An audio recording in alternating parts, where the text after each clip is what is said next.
오늘 말씀 너는 하나님께 소망을 두라라는 제목으로 드리겠습니다. 어느 어머니께서 출가한 딸의 집을 방문을 하셨습니다. 아침에 일어나 보니 딸은 잠을 자고 있는데 사위가 일찍 일어나서 혼자 아침을 차려 먹고 출근을 합니다.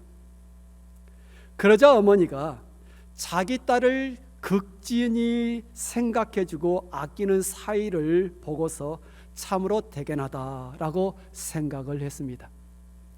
그리고 며칠이 지나서 이제 딸네 집을 방문을 했어요.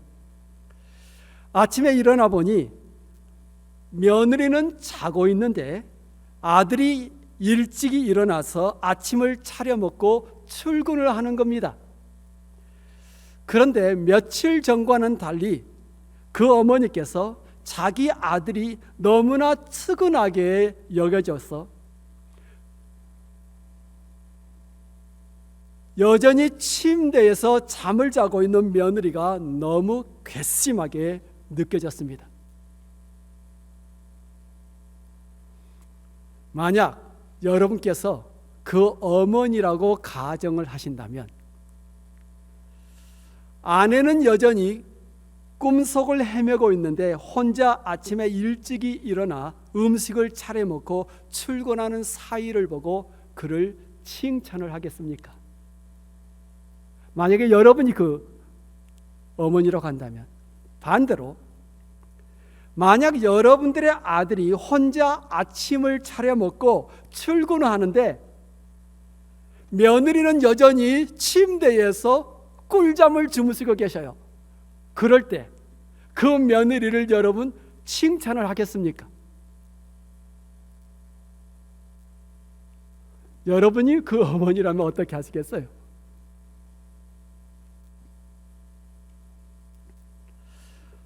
어떤 사물에 대하여 사람마다 나름대로 자신의 견해를 갖게 되는데 그 견해는 그것을 바라보는 시각에 따라 달라지는 거죠. 그리고 각자의 시각은 그것에 대하여 다르게 반응을 하도록 만듭니다. 어찌 보느라면 우리 모두는 세상을 있는 그대로 보는 것이 아니라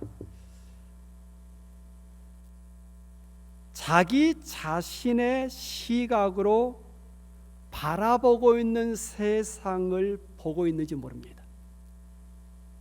있는 그대로 세상을 바라보는 것이 아니라 내가 바라보고 싶은 대로만 세상을 바라보는 거예요. 그리고 세상은 이렇다라고 말을 하죠. 이청준 씨의 책이 있는데 당신들의 천국이라는 책이 있습니다.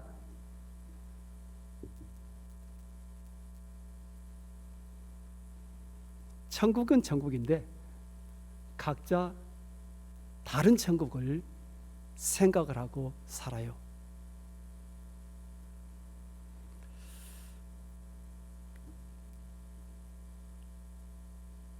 내가 보기에 옳아 보이는 것 우리는 옳다라고 말을 하고, 내가 보기에 동의할 수 없는 것은 우리는 틀렸다라고 말을 하죠.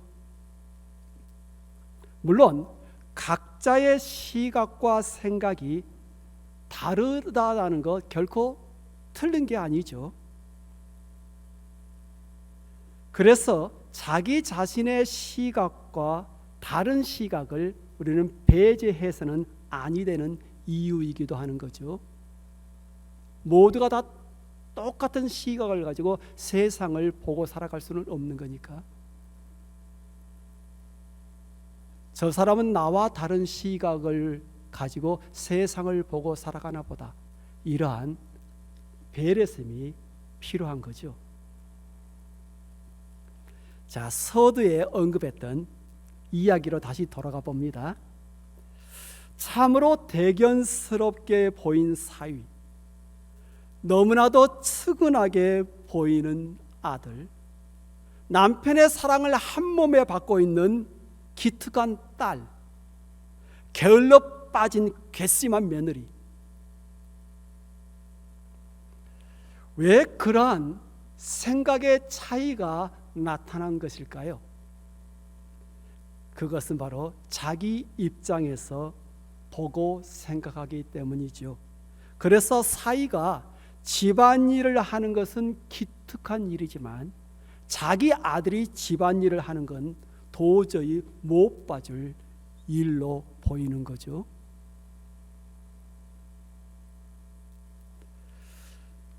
이런 말 있잖아요. 자, 제가 문제를 내봅니다.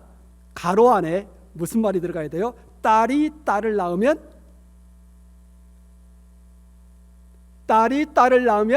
살림 미천이고, 그죠? 며느리가 딸을 낳으면 그래도 든든한 것은 아들이다.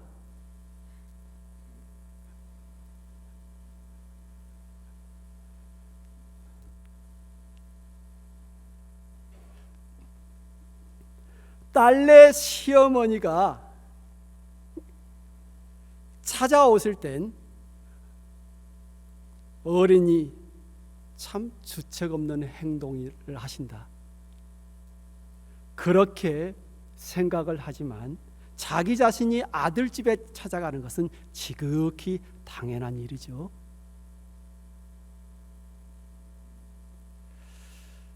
딸이 아이를 맡기면 그래, 스트레스 풀고 서서히 천천히 들어와, 이렇게 말을 하지만 며느리가 아이를 맡기면 늦지 말고 서둘러 들어오라고 독촉을 하죠.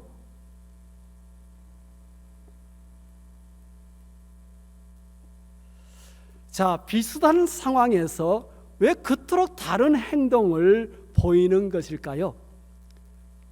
앞서 말을 했듯이 관점의 차이이고 또한 시각의 차이에서 비롯된 것이죠.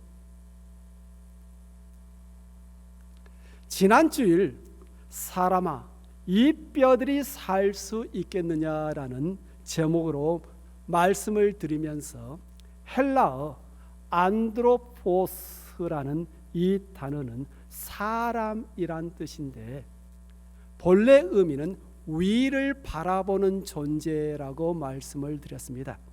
기억나시나요? 즉 위에 소망을 두고 살아가는 존재가 사람이라는 거예요. 곧 사람이 사람됨은 위를 바라보면서 희망을 품고 살아가기 때문입니다. 위를 바라보지 않고 희망을 상실하고 살아간다는 것은 사람됨의 본래 그 가치를 우리가 사실 잊고 살아가는 거예요. 사람이 사람됨은 늘 위를 바라보기 때문입니다. 오늘 본문을 보느라면 시편 기자는 주변의 상황 때문에 그의 영혼과 마음이 상하고 상했고 낙심과 불안에 휩싸여 있습니다. 하지만 눈물로 기도하면서 그가 하나님을 바라볼 때 비로소 낙심과 불안을 떨쳐버릴 수가 있었습니다. 그리고 나서 그가 이렇게 자기 자신에게 말을 합니다. 내 영혼아, 그죠? 나의 영혼아, 너가 어찌하여 낙심하며 어찌하여 내 속에서 불안해하는가? 너는 하나님께 소망을 두라. 그리하면 그가 나타나 도우심으로 말미암아 너가 여전히 찬송하리로다. 성도 여러분, 어떤 경우에 낙심이 찾아옵니까? 자신이 원하고 바라던 것이 아닐 때 자신이 원했던 바가 오히려 실망과 낙심으로 우리를 이끌어가지요. 또한 어떤 경우에 불안해집니까? 우리 자신이 지레짐작으로 의도했던 바가 이루어지지 않을 때 염려와 근심이 우리를 사로잡고 흔들어대죠. 그렇지 않던가요? 그리고 우리가 낙심하고 불안해하는 또 다른 이유는 현실 앞에서 아무 힘도 쓸 수 없는 자신의 무능함을 깨달았을 때입니다. 주어진 현실 속에서 내가 할 수 있는 게 아무것도 없어. 오늘 본문을 보면 시편 기자는 힘든 환경 속에서 하나님을 바라보지 아니하고 자신이 처해 있는 환경을 바라보았기에 낙심과 불안의 늪에 빠져들었습니다. 그런데 시편 42편과 그 다음 43편은 본래는 하나의 시였어요. 그래서 이 두 시편의 주제와 결론이 동일합니다. 곧 그 시편 기자는 자기 자신 우리가 이 두 시편을 잘 살펴보면 나라라는 단어 곧 1인칭 대명사가 무려 51번 사용되고 있는데 하나님이라는 이 호칭은 나라는 이 호칭의 절반도 채 되지 않는 상태에 머물러 있습니다. 곧 시편 기자가 자신이 처해 있는 환경에서 하나님을 바라보지 아니하고 자기 자신을 보았다라는 거예요. 환경 속에 갇혀 있는 자기 자신. 시편 기자는 자기 자신이 처해 있는 환경 속에서 하나님을 바라보지 않고 자기 자신만 바라보았습니다. 곧 그는 자신의 불행에 얽매여 있었던 거죠. 하지만 자신에게 얽매이면 얽매일수록 우리는 절망 속으로 빠져들 수밖에 없습니다. 그 순간에 하나님을 볼 수 없으니 더욱더 낙심하고 불안해질 수밖에 없는 거죠. 사람이 사람 되면 위를 바라볼 때 사람됨의 삶을 살아갈 수 있는데 자기 자신만 보게 되면 환경에 갇혀 있는 내 자신만 바라보게 되면 불안해질 수밖에 없는 거지요. 더 나아가서 우리가 낙심하고 불안해하는 이유가 뭐냐면 자기 자신의 현재와 과거를 자꾸 비교를 하려고 하기 때문에 그렇습니다. 오늘 본문의 시편 기자는 자신의 과거와 현재를 자꾸 비교를 하고 있습니다. 과거에 자기 자신이 사랑했던 사람들과 함께 하나님의 집 곧 성전에 드나들면서 기쁨으로 찬송을 했고 날마다 하나님의 은혜를 받아 누리며 행복한 삶을 살 수 있었습니다. 과거에는 그랬어요. 그런데 가끔 현실은 그렇지를 못합니다. 그래서 그가 낙심하고 불안해졌습니다. 4절 말씀, 내가 전에는 곧 과거에는 성의를 거룩한 나를 지키는 무리와 동행하여 기쁨과 감사의 소리를 내며 그들을 하나님의 집으로 인도하였더니 이제 이 일을 기억하고 내 마음이 상하는도다.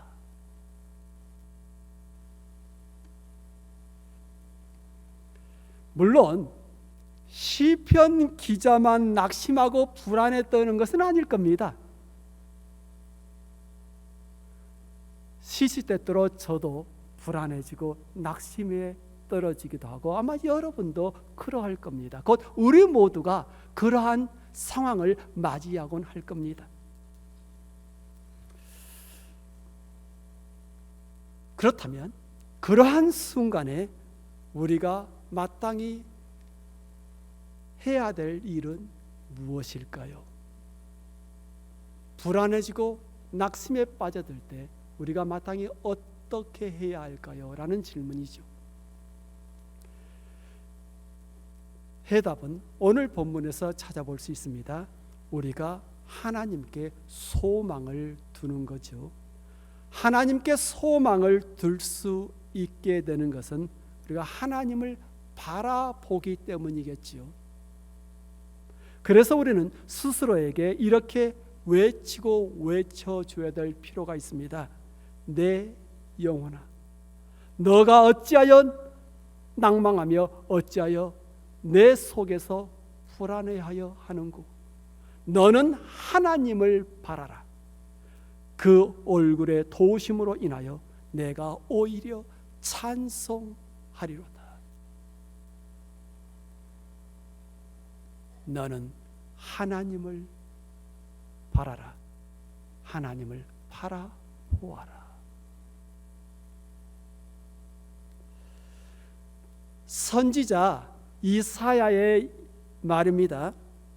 오직 여호와를 앙망하는 자는 새 힘을 얻으리니 독수리가 날개치며 올라감 같을 것이요 다른 박질하여도 곤비하지도 아니하겠고 걸어가도 피곤하지 아니하리로다.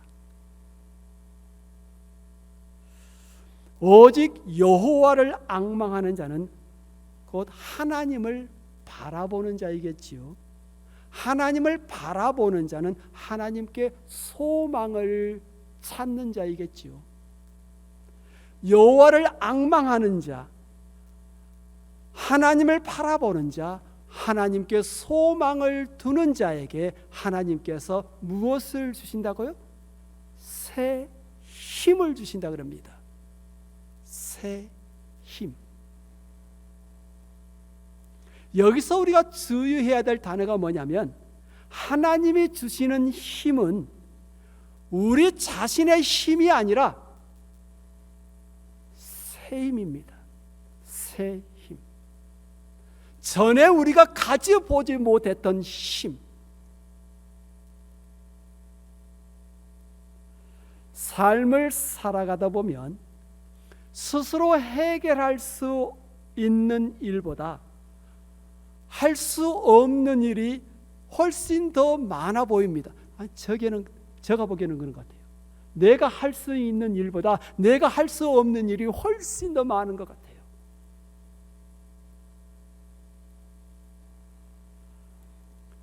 자, 그렇다면 할 수 없는 일을 만날 때 그 속에서 내가 아무것도 할 수 없다라는 생각 속에서 낙심하거나 절망할 이유가 없습니다. 그건 내 자신만 그런 것이 아니기 때문이죠.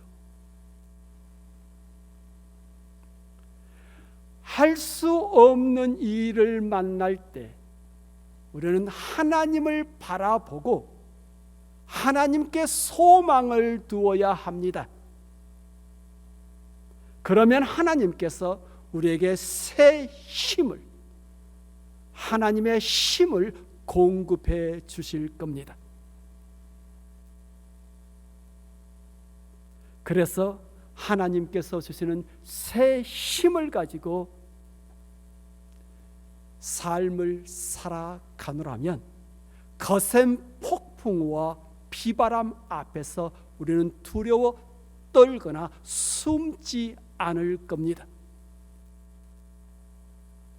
오히려 독수리가 날개치며 하늘을 향하여 비상하는 것처럼 우리도 하나님이 주시는 그 새 힘으로 날아오르는 삶을 추구할 수 있을 겁니다.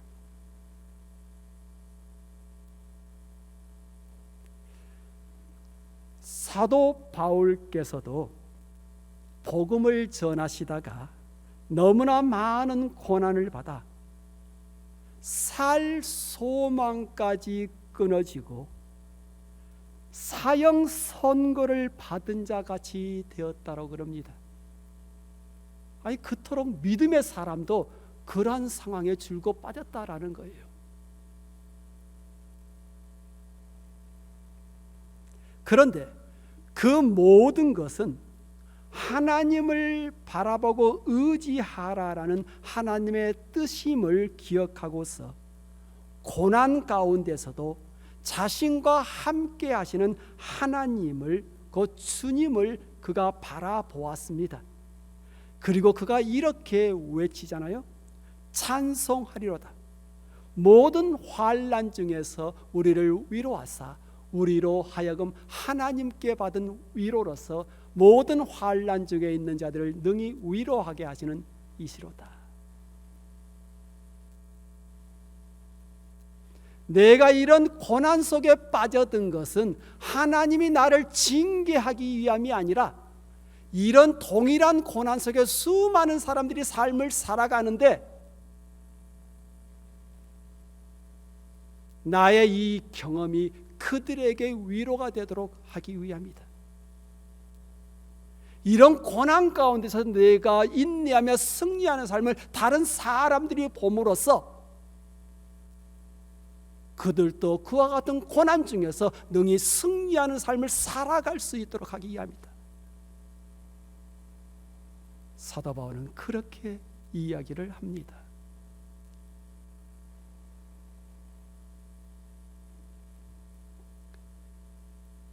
(1802년 5월입니다) 요한 아담 스미스 박사가 베토벤에게 요양을 다녀오도록 권고를 합니다. 그 당시 베토벤은 자신에게 닥친 불행 때문에 무척 힘들어하고 있었을 때이죠. 그때 베토벤의 나이가 32살이었다고 그러죠. 32. 그에게 닥친 불행은 서서히 진화되고 있는 귀병입니다.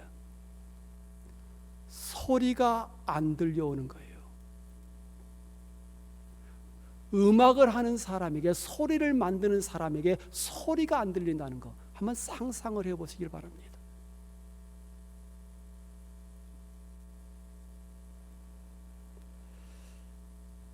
요양지에서 괴로운 시간을 보내다가 그가 자기의 두 동생, 그가 독신이었기 때문에 자식이 없었죠. 자기의 두 동생 카를과 요한에게 보내는 하일리겐스타트 유서라는 글을, 그 유언서를 작성을 하죠. 그 유서 이렇게 시작되고 있습니다. 나는 지난 6년 동안 나아질 것이라는 희망 속에서 살아왔다. 하루하루가 절망의 연속이었다. 그러나 나는 귀머거리가 되고 말았다. 잠시 후 나는 삶을 마감하게 될 것이다. 하나님이시여, 불행한 인생을 마치기 전에 온전한 기쁨의 날을 허락하여 주옵소서. 단 하루만이라도 기쁨을 만끽하게 하여 주옵소서. 내 힘을 다해 작곡한 음악들을 단 하루만이라도 귀로 들어볼 수 있게 하옵소서.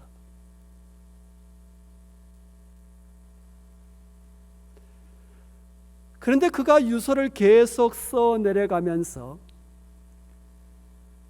자신이 미처 의식하지 못했던 음악에 대한 열정이 자신 안에 여전히 강렬하게 불타오르고 있는 것을 깨닫고서 이렇게 글을 써갑니다. 내가 죽음을 생각했을 때 음악에 대한 열정이 나를 붙들었다. 문득 하나님이 내게 명령하신 일을 끝내기 전에 세상을 떠날 수 없다는 생각이 들었다. 앞으로 내 손을 통해 태어나야 할 음악들을 생각하며 지금 이 비참한 삶을 견뎌내고 있다. 나는 하루하루 내 마음의 인내를 새로 쓰고 있다. 거침없이 나를 위협하는 운명이 삶을 끊어버리는 순간이 오더라도 결코 흔들리지 않을 것이다.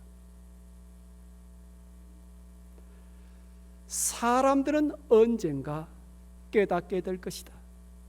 비참한 운명을 어깨에 짊어지고도 음악가로서 최선을 다하기 위해 몸부림을 쳤던 한 사람이 있었다라는 것을, 또한 불행하다고 생각하는 사람들이 자기처럼 불행한 사람이 존재하고 있었다라는 사실을 깨닫고 위안을 얻게 될 것이다. 나의 예술 열정이 활활 타오르기 전에 죽음이 닥쳐온다면 나는 맞서 싸울 것이다. 언제든 나는 용감하게 그 운명을 맞이하리라.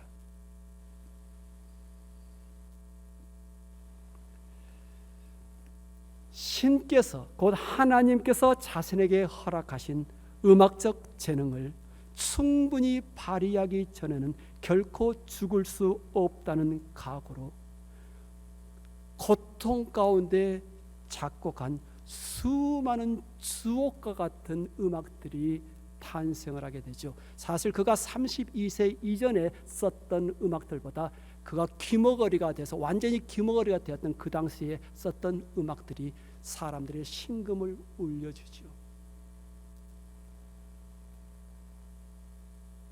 그의 교향곡 2번, 고통의 그림자가 전혀 나타나지를 않습니다. 오히려 너무나 맑고 깨끗하고 밝기만 하지요. 24년을 귀머거리로 살아가면서 베토벤은 주옥과 같은 작품들을 계속적으로 만들어냈고, 마지막으로 그가 작곡을 했던 것이 교향곡 9번으로 알려지고 있는데, 너무나도 유명한 기쁨의 송가라는 거죠. 오늘 아침에 제가 한국의 명성교회에서 이 기쁨의 송가를 이렇게 연주하는 것을 제가 유튜브로 다시 한번 듣고 왔었는데 도저히 앉아서는 들을 수 없겠더라고요. 도저히 소파에 앉아서는 들을 수 없는, 극도의 고통 속에서 아무것도 들려오지 않는 그러한 상태에서 어찌 그러한 웅대한 기쁨이 넘쳐 흐르는 그러한 교향곡을 그가 쓸 수 있었을까? 도저히 상상이 되지 않더라고요.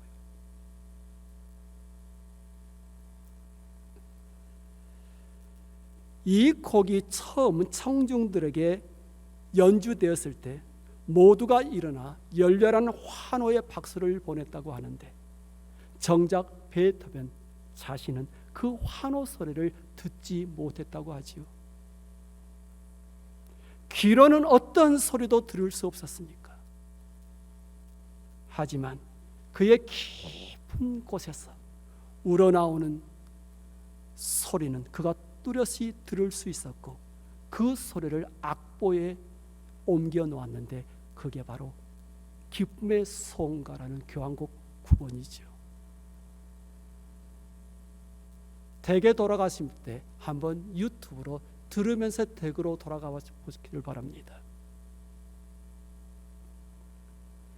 위기의 순간에 그가 하나님을 바라보고 하나님께 소망을 둠으로써 지독한 시련을 극복을 해냈던 거지요. 참고로 베토벤의 교향곡 9번 4악장 환희의 송가 일부분이 우리 찬송가에 수록되어 있죠. 어떤 찬송입니까? 우리 64장, 이따가 물론 저희들이 부르게 되겠지만 한번 64장 1절 우리 함께 불러보도록 하겠습니다.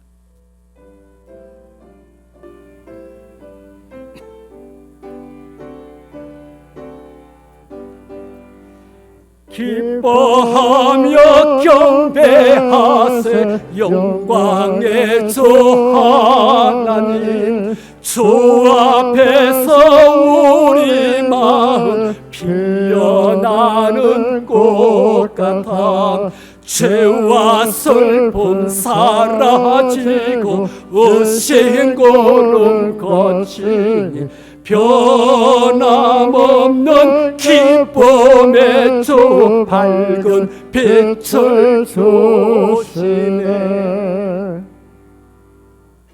여러분, 상상이 됐습니까? 이러한 기쁨이 담겨있는 노래를 그러한 시련 속에서 그가 작곡을 했다는 것. 헬라어로 엘피스라는 단어가 있는데 이 단어 우리가 흔히 소망이라고 번역을 합니다. 그런데 우리 한국어에서 소망은 기대, 꿈, 소원, 희망을 의미하는데 헬라에서 소망, 엘피스라는 이 단어는 확신, confidence, 신뢰, trust, 확신과 신뢰를 기반으로 해서 앞으로 일어날 일에 대한 기대, expectation을 가지고 삶을 살아가는 것을 바로 엘피스라고 합니다.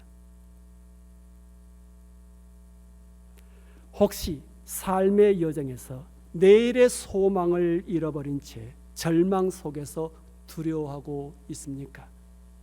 그러면 그 모습 그대로 하나님께 나아가십시오.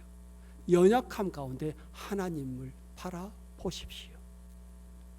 하나님을 바라봄으로써 소망을 하나님께 두고 앞으로 하나님께서 이루어 가실 일들을 기대하며 삶을 살아가십시오. 내 영혼아, 내가 어찌하여 낙심하며 어찌하여 내 속에서 불안해하는가? 너는 하나님께 소망을 두라.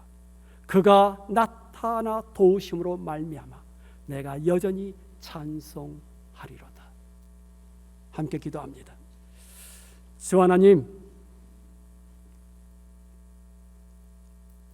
어떤 환경 속에서도 우리와 함께 하시는 하나님을 기억하면서 하나님을 바라보며 하나님께 소망을 두면서 그리고 하나님께서 허락하실 새 힘으로 앞으로의 삶을 기대하며 살아가겠다 작정을 합니다. 시편 기자처럼, 사도 바울처럼, 또한 베토벤처럼 삶의 무게에 짓눌려 울며 살아가기보다 그 속에서 하나님께서 허락하신 그 새 힘으로 새로운 삶을 기대하며 살아가겠습니다. 주 예수 그리스도 이름으로 기도합니다. 아멘.